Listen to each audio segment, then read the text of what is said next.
यह कहानी एक गांव के पास के एक छोटे से गरीब लड़के और उसके छोटे से प्यारे कुत्ते की है। गांव का नाम चंदनपुर था और इस छोटे से गांव की गरीबी के बावजूद यहाँ के लोग अपनी ईमानदारी और सादगी में खुश रहते थे।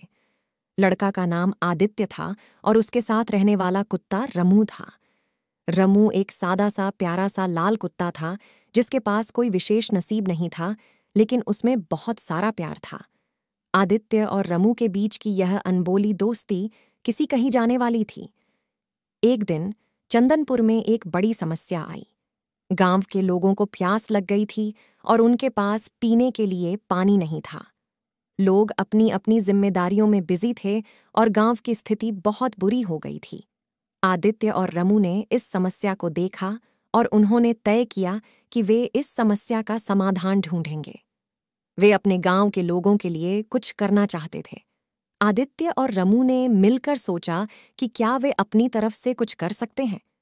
वे दोनों गांव के आसपास के किनारों पर जाकर छुपकर पानी पीने लगे।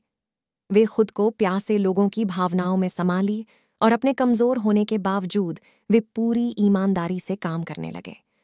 वे रात रात भर पानी जुटाते और दिन भर उसे गांव वालों के साथ बांटते थे। वे खुद प्यासे रहते और गांव के लोगों को प्यास मिटाने के लिए अपनी जान की बाजी लगा देते। गांव के लोग देखकर हैरान हो गए कि कैसे यह छोटे से लड़के और उनका प्यारा कुत्ता इतना बड़ा काम कर रहे हैं।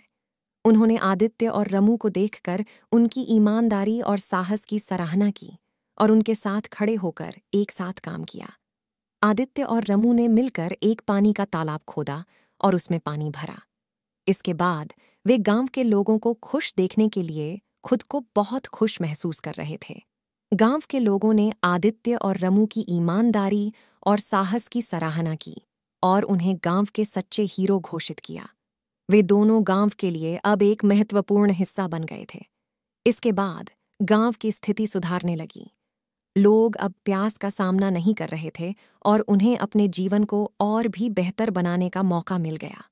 आदित्य और रमू की कहानी गांव के लोगों के लिए एक महत्वपूर्ण सीख देती है कि ईमानदारी, साहस और निस्वार्थ सेवा से हम अपने समाज में सकारात्मक परिवर्तन ला सकते हैं। किसी का साहस और संयम व्यक्त। आप इस चैनल को सब्सक्राइब करें